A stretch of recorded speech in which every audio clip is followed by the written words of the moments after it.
Selamat siang, kembali lagi bersama kami, Roni Manggobolo Patikawa, dan rekan saya, Dila Barbara Kaban, dalam acara Viral News. News.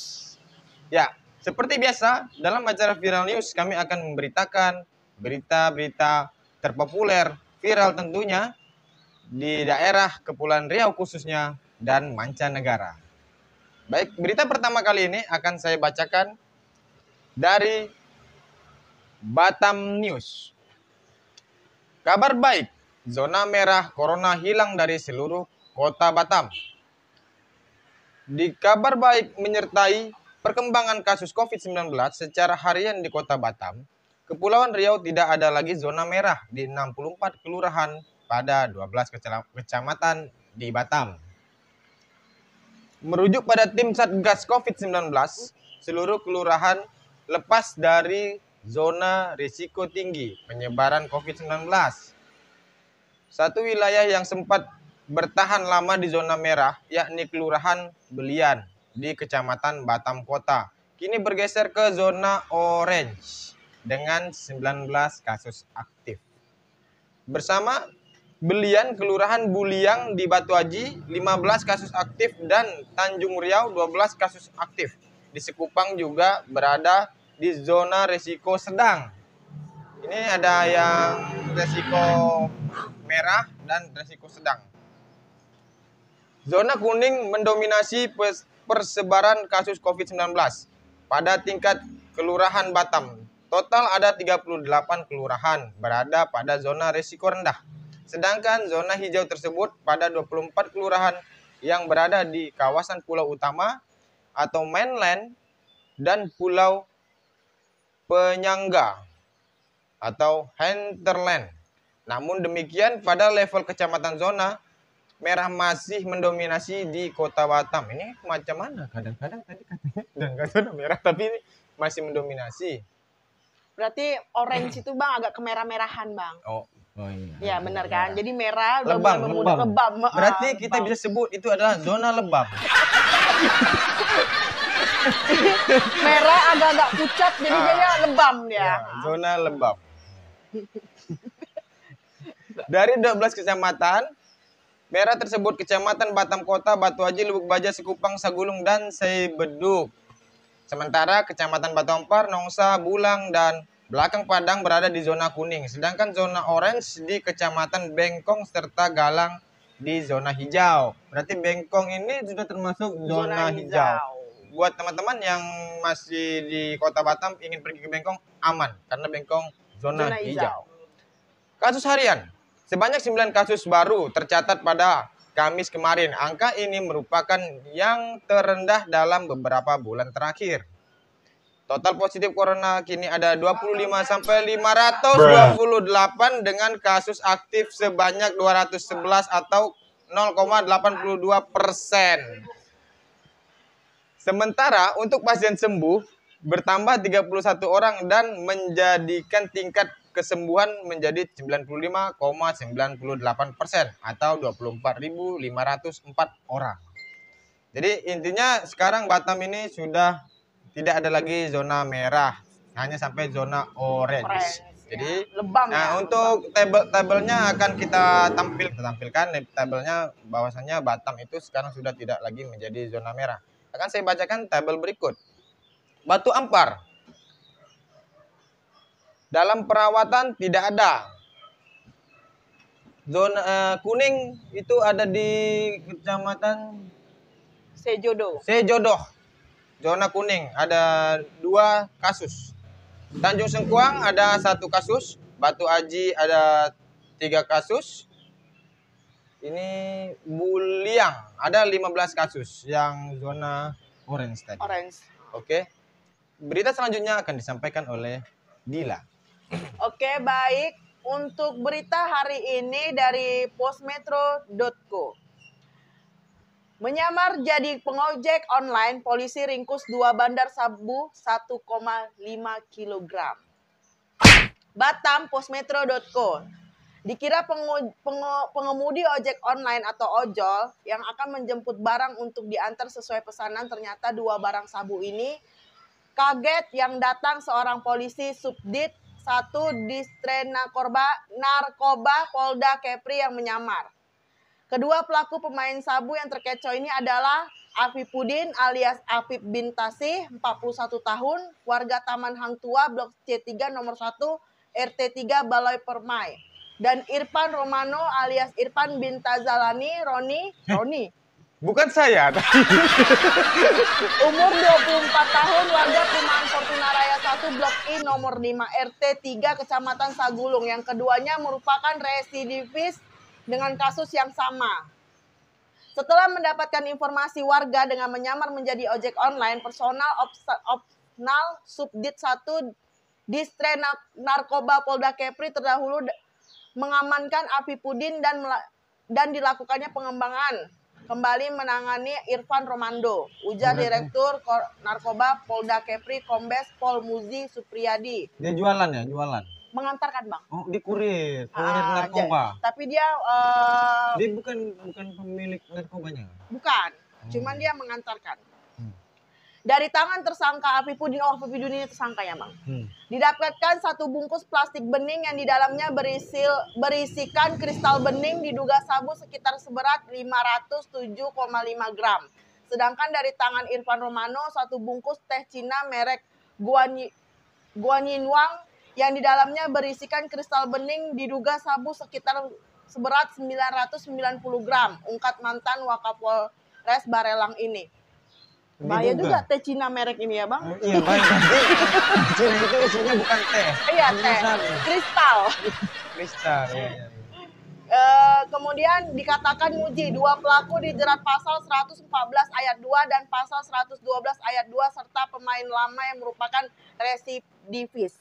Oh, pemain lama. Berarti dia residivis itu buat yang belum tahu, residivis itu berarti dia pernah masuk penjara. Ya, gitu. betul. Pernah masuk pernah terkasus lah sebelumnya.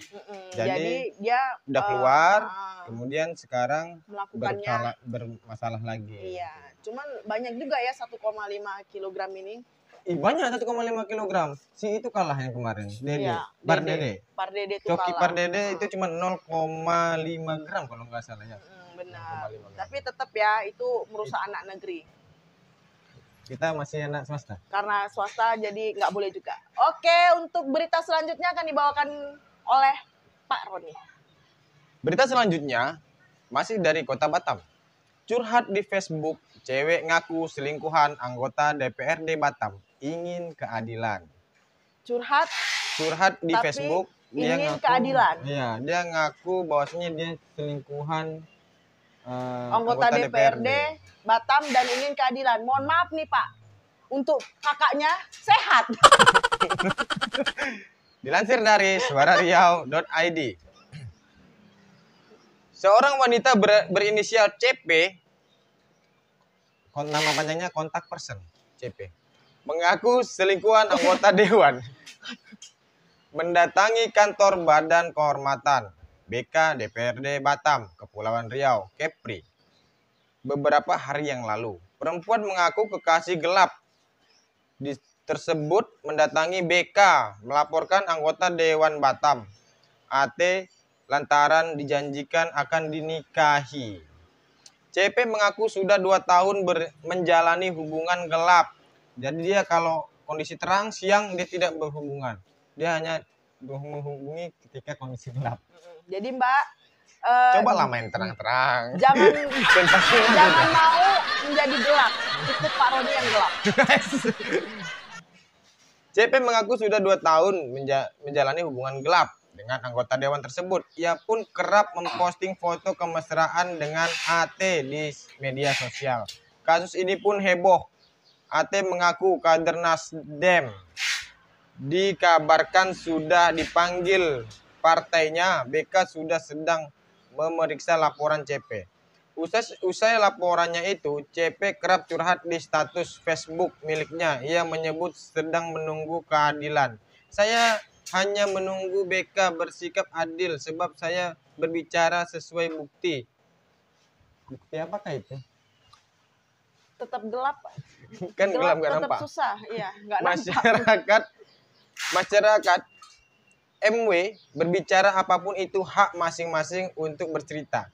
Tulis CP seperti dikutip dari Batam News, jaringan suara.com, Minggu, tanggal 5 September 2021. Saya akan fokus melihat hasil dari BK, GK, MW, peduli urusan yang lain. Oh, nggak mau peduli urusan yang lain. Dan komentar orang-orang, namanya manusia hidup punya hak masing-masing menilai orang. Tapi akan kita lihat apakah BK adil. AT selalu membantah kasusnya, kan, mengungkap kebenaran agar saya tidak lagi dihujat bohong. Oh, jadi si cowok ini tidak mengaku, si anggota DPRD ini tidak mengaku bahwa dia telah ada menjalin hubungan gelap dengan seorang wanita yang curhat di ini. Facebook ini, ya kan? Di mana-mana yang gelap itu pasti nggak akan nampak ya, Mbak. Kelihatan. Kecuali Jadi, kalau yang remang-remang itu masih enak lah dilihat. Siaplah dengan resikonya. Iya, siaplah dengan resiko. Tuhan itu maha baik. Selama kita mengakui kesalahan kita dan perbaiki padanya, pasti akan ada jalan baiknya. Semua orang sekarang dibilang aku jahat, kejam, buka aib. Nggak apa-apa, agar intinya tidak ada lagi wanita yang mengalami kehidupan sepertiku dan berani menuntut haknya. Dan lelaki pun tidak ada lagi yang asal mengumbar cinta. Tidak ada yang mau buka aib sendiri. Tulisnya lagi di konten Facebooknya, di status Facebooknya. Dia nulis seperti itu. Tapi Mbak, tetap aja sulit. Kecuali ada bekasnya. Ketika yang punya bekas aja pun itu sulit, Mbak. Apalagi yang gelap. Jadi merabah. Di sisi lain, AT menampik tudingan CP. Anggota Dewan AT mengaku diperas dan menjadi korban dugaan perselingkuhan yang dilaporkan si Rolein ke Badan Kehormatan BK DPRD Kota Batam, Kamis tanggal 2 September 2021 lalu. Saya ini korban. Ada tindakan permintaan sejumlah uang. Dia mengancam akan menyebarkannya ke media sosial, ujar AT, dihubungi melalui sambungan telepon Kamis. Ia membantah pernyataan CP yang menyebutkan bahwa mereka telah menjalani hubungan selama 2 tahun belakangan. Oh, dia membantah menjalani hubungannya selama 2 tahun. Mungkin nggak sampai 2 tahun. Setahun baru mungkin. Itulah yang namanya laki-laki seperti pohon pisang ya, Mbak. Karena ada punya jantung tapi tak punya hati. Kalau dilihat seperti itu berarti dia kan ada maksud lain. Dan tidak benar saya memiliki hubungan selama 2 tahun. Oh, ini pemerasan ya, Bang? Iya, dia mengaku dia diperas oleh wanita tersebut. Tapi itu kalau memang dia tidak ada hubungan gelap sama si wanita itu, diperas, nggak usah kasih. Karena nggak ada bukti apa-apa. So, Bapak gitu. Anggota DPRD santai aja, nggak usah pusing kalau memang Bapak tidak melakukan hubungan gelap dengan si wanita tersebut. Oke, sampai di sini dulu berita saya di Batam kali ini. Berita selanjutnya akan dibacakan oleh Dila. Oke, untuk berita selanjutnya dikutip dari kopas.com. Pak Sutri di Batam mengaku dijamret ternyata cuman modus. Modus ya. Itu berarti dia cuma pura-pura. Pura-pura. Batam, kompas.com. Pasangan suami istri EA 32 tahun dan ES 25 tahun di Batam, Kepulauan Riau akhirnya ditangkap polisi. Kedua disangka sebagai pelaku penggelapan uang sebesar 105 juta. Uang yang diduga digelapkan kedua pelaku merupakan uang yang akan digunakan untuk membayar gaji karyawan di toko es bekerja.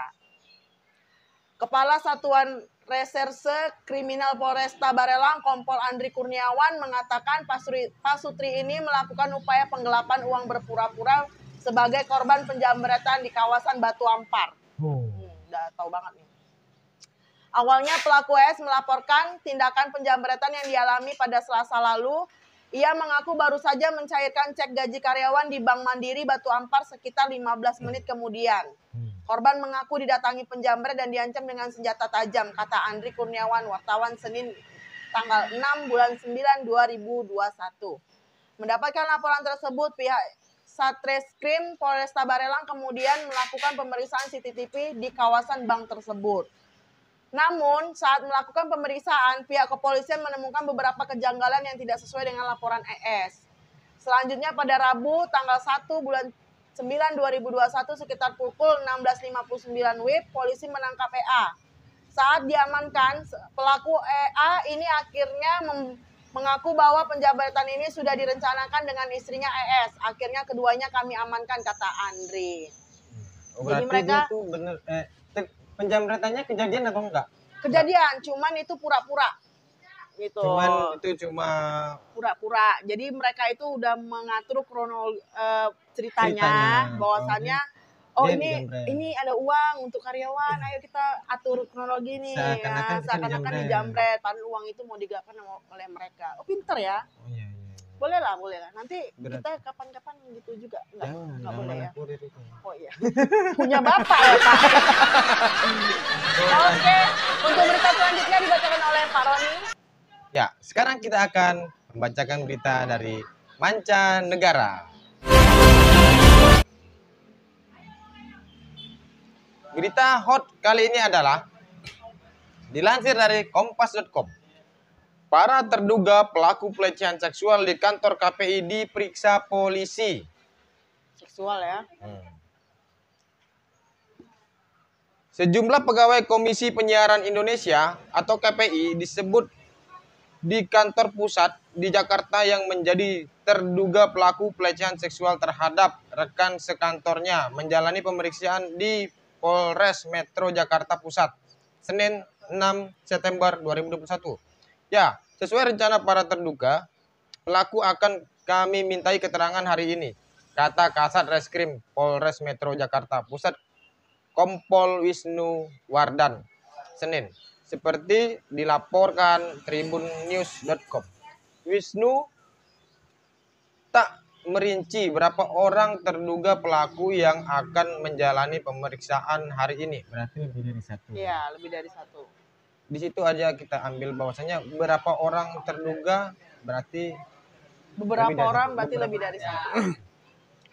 Namun MS yang menjadi korban dalam kasus ini telah melaporkan 5 orang rekan sekantornya, yakni RM, FP, RT, EO, dan CL. Berarti 5 orang. 5 orang. Beberapa ya, Pak? 5 orang. Dalam laporan MS menceritakan bahwa pelecehan seksual itu dilakukan di ruang kerja kantor KPI Pusat. Wow, pusat loh. Di dalam kantor melakukan pelecehan seksual.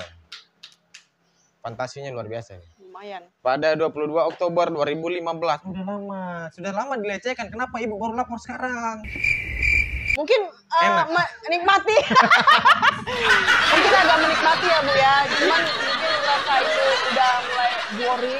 Jadi agak MS yang tengah bekerja tiba-tiba didatangi oleh para terlapor.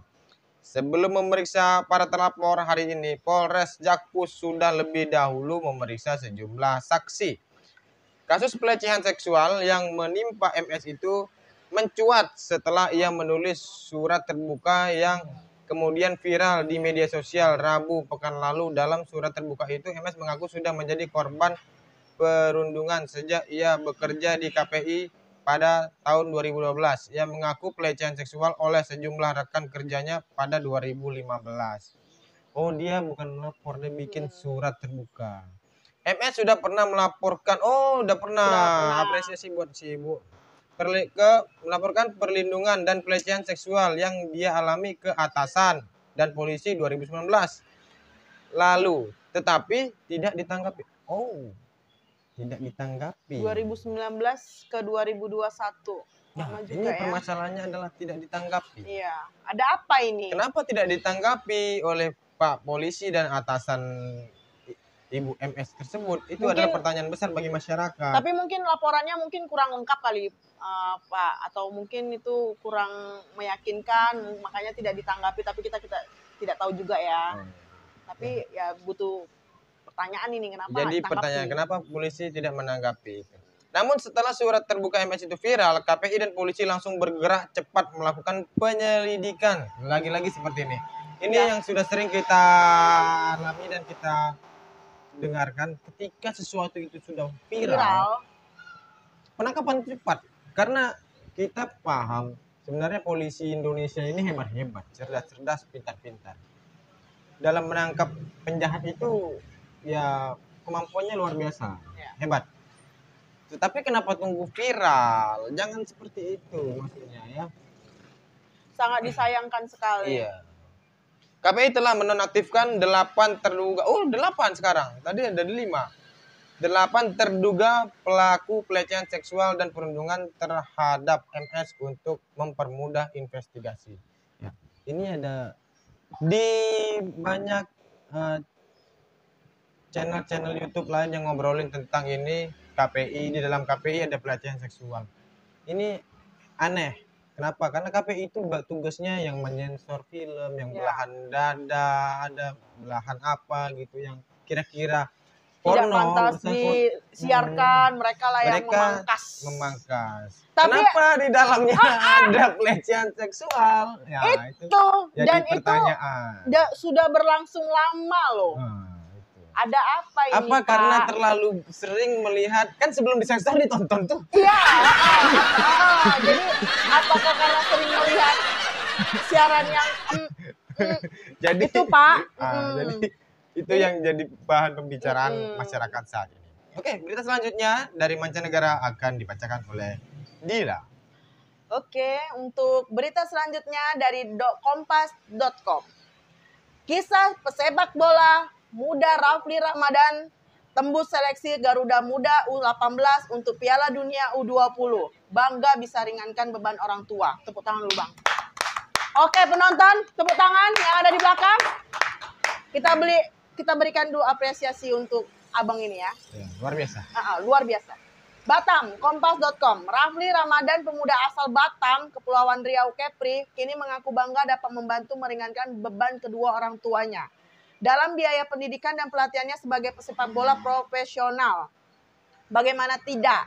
Pemuda kelahiran 5 November 2003 ini resmi terpilih untuk mengikuti seleksi Garuda Muda U18 guna mengikuti Piala Dunia U20 yang digelar 2023 mendatang saat Indonesia ditunjuk sebagai tuan rumah. Wow! Keren Indonesia. Jadi tuan rumah Piala Dunia berapa? U20. Ya, 2023. Semoga kita semuanya panjang umur biar bisa menyaksikannya. Sepak bola bagi saya adalah salah satu upaya saya membantu orang tua dalam meringankan beban mereka saat ini dengan segala prestasi yang saya raih dari sepak bola, membantu biaya pendidikannya saya, Bang. Kata Rafli melalui telepon Senin 6 bulan September 2021. Rafli sendiri memang sudah dekat dengan olahraga sepak bola sejak usia dini. Hingga usia beranjak dewasa kini, dirinya sudah banyak mengikuti turnamen mulai tingkat lokal bahkan nasional. Main bola dari umur 7 tahun di Piayu. Latihan sampai orang Piayu. Iya, orang Piayu. Latihan sampai umur 12. Ada turnamen Donone, kami perwakilan Tanjung Piayu lolos ke babak Sumatera Terang Rafli. Udah sampai ke nasional dia, Bang. Oh iya. Ke Sumatera ya kan. Tidak hanya itu, saat Rafli berusia 14 tahun, dirinya dipilih sebagai pemain terbaik di turnamen Sunport. Sunport itu minuman lokal Batam. Ya, karena Sunport mungkin kepulauan Riau lainnya juga ada Sunport.